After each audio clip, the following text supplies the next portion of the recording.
welcome to another exciting edition of Million Dollar Peddlers. I'm Papergoy. And I'm Mr. Magazine. And to anybody new to the channel, every Saturday we endeavor, we like that word, to show you some BOLOs. A lot of interesting things that we've sold, some stories behind them, a couple of good laughs, and some stuff that you actually can find out there. I got one this week that you would swear I showed you before, because you can find it out there. So take it away, Mr. Magazine. All right, here we go. Getting back to the X-Men run that I started grading, or CGC graded. This was 1965, issue 14. Oh, holy mackerel. Nice, yep, can't argue with that. Those things are worth that kind of money nowadays, huh? Yeah, it's crazy. 1850, that's what the bid was in auction. It's a 7.0. That's, I mean, and this is where the whole CGC thing kind of is crazy. You look at a 7.0, you go, it's not really all that high. But it really is. If you saw that raw, that's a nice looking comic book. Yeah, oh, absolutely. And again, these prices have probably doubled since COVID. So, it was probably $1,000 a year ago. And you bought that raw as part of the collection? Yeah, that one. Anything from number 9 through higher was part of the collection. And I purchased 2 through 8 raw. Nice. Or 2 through 9 raw, something like that. So are you replacing those, or you just kind of gave up at this point? I'm putting it on hold right now. Okay. My goal is to fill in the raws and sell the run. Nice. So, all right. This is a run of Spider-Man comics. We're going to be in a comic kick right now. I bought 2 Spider-Man runs a couple months ago. I put them all together, and I was able to put this run of 325 comics together, starting from issue 103. Any keys? Nothing major. No majors. Yeah, nothing. Issue 200. Things like that are in there. Some better ones, but. The major ones I did actually between the 2 runs I bought, I am sending them out to get graded. Oh, okay. So it must have been high-grade stuff. Yeah, definitely some good stuff in there. But this one I think it took $11.50 bid on it. I originally wanted $1,500 down to $11.50. That's really not bad for the purchaser. Correct. That's $3 to $4 a piece on them.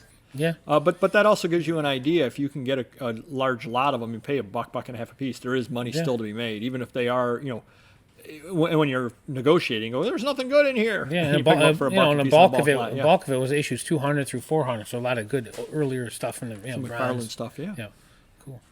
All right, next up, Mattel Vertibird. Vertibird. I've had this for a long time. I didn't pay a whole lot for it, but they do sell for good money. The problem was I wasn't willing to have my employee test it. I'm into it. I'd like to see that. It should sell for about $100 or so. I think we end up taking $125 on it, and the buyer was very happy that it did work. Oh wow! So they took a chance on it. They paid less than they should have paid if you had tested it, but you were more than willing to leave that money on the table. Yeah, but it might have been someone that knew how to repair it or fix it or knew common issues, but they were very happy, and I was happy to move on, and it wasn't getting sent back to me. That is key. All right, this looks like junk, right? To you, just some. Yeah, I don't even know what it is. Yeah. Well, I do know what it is because I can read. But. Yep, Coogan's Bluff, 1968 Clint Eastwood reels, all 3 in the series for $200. Very cool. And this was a second deal that I got these reels from. Yeah, surprised. I found my first real deal a year ago, and the second one a few months ago. Wow, you're a real dealer. Yeah, I guess so. But if you see them out there, obviously they're these. They're probably 16 inches wide or so in diameter. Pick them up. You can get them cheap because even common ones are $50. Wow. So, all right, Rambo.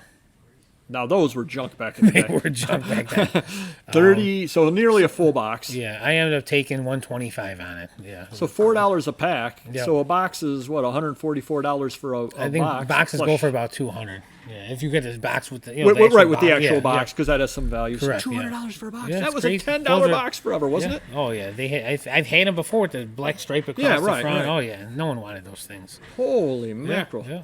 Wow, Sly Stallone's making a comeback. Well, maybe the new Rambo. Isn't there Rambo 12 is coming out or something like that? Exactly. He fights his walker. Exactly. All right, so I got something or other. The first thing I'm going to show you over here, you're going to tell me I showed it to you before. Okay. Go ahead.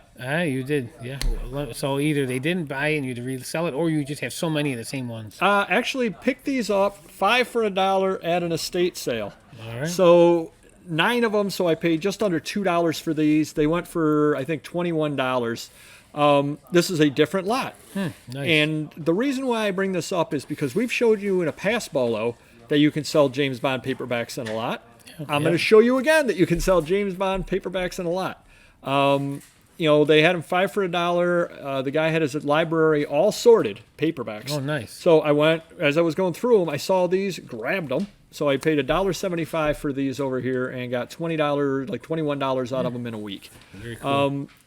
Not crazy money, Right. but to turn $1.75, after all your fees, after your packing, after this, after that, it was a free $10 bill, $12 worth of money just sitting there on the shelf. Sure.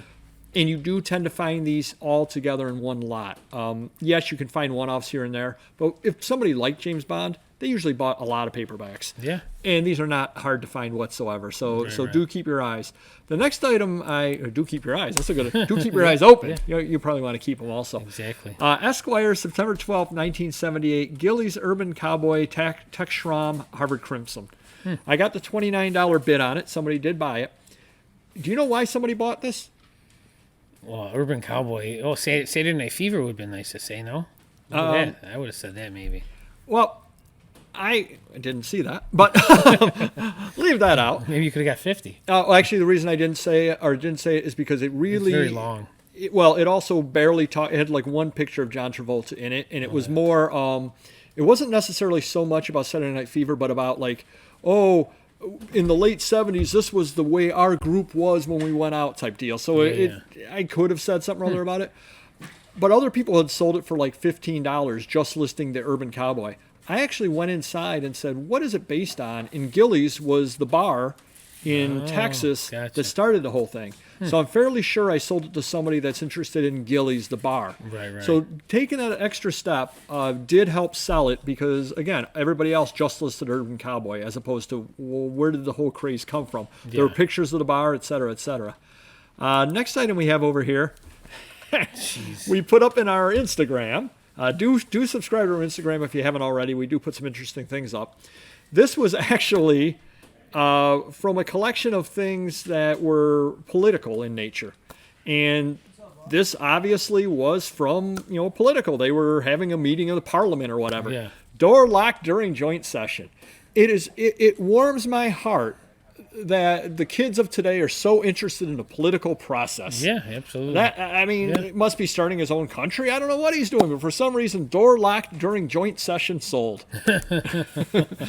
But that just shows you that a little bit of marketing on something or other like that. I think I ended up taking $20 out of it. I know him and his friends probably got a good laugh about it because who can't laugh about the political process? Exactly. Next thing we have over here, we have stressed a million times, first issue sell. Oh, I have had this issue before, yes. Wow, I'm actually impressed. See, I've never seen it before. I think I took $28 on it. I did take the full price on it. $31 on it. John Entwistle, Jack Bruce.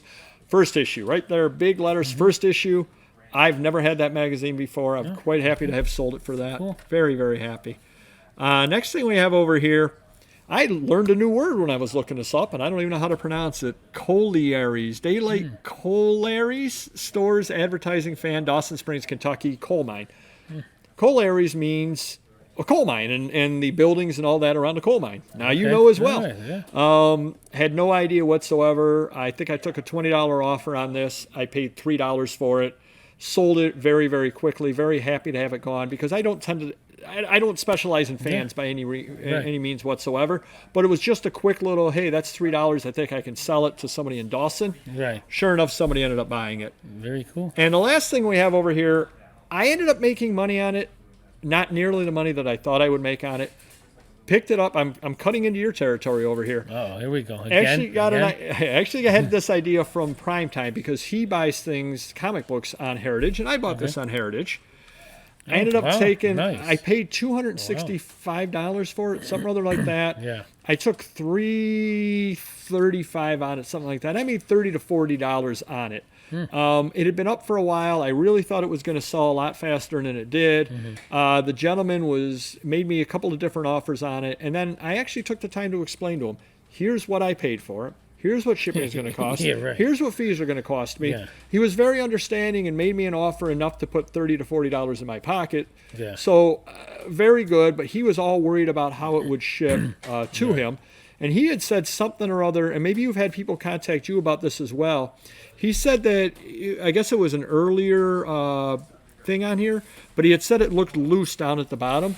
Shaken book syndrome. Oh, yeah. I don't know if you've had people say that as well. I've heard of it. So he was concerned about shaken book syndrome, and I guess that's where if you don't pack it right. An earlier graded one, or because I think the newer ones had that little piece in them that they can't shift. Right, yep. Yeah. So he was worried that this would get damaged in shipping. I said, don't worry, I'll figure it out. Yeah. I took that, I put it in a padded envelope. Yeah. Then I bubble wrapped it. Then I put it in a box. Then I bubble wrapped the box. Then I put it in a box. I actually got a positive feedback that was about a mile long saying I was so worried about getting it. Yeah. Incredible shipping. I will buy from this guy again. Got to me safely, et cetera, et cetera. So that made me feel good as well. Yeah. Again, didn't make a lot of money on it, but I did make a little bit of money and learned a little bit because I'd never heard of shaken book syndrome before. Sure, yeah. So do take chances every once in a while out there. Luckily, I was able to make a couple of dollars on it. And again, the guy got a good deal, I think. I had priced it a little bit high, hoping. Cool. Yeah. But every once in a while, you just end up making a couple of dollars off something you don't usually deal in. Sure. So hit the like button if you haven't. Tell us the bolos before. Please tell me that you found the James Bond, so that way I don't have to keep putting them. Although I will keep buying them, of course. I can't pass up a free $10, $12. Do hit the like button, subscribe if you haven't already, and we will see you next video. Take care. Bye-bye.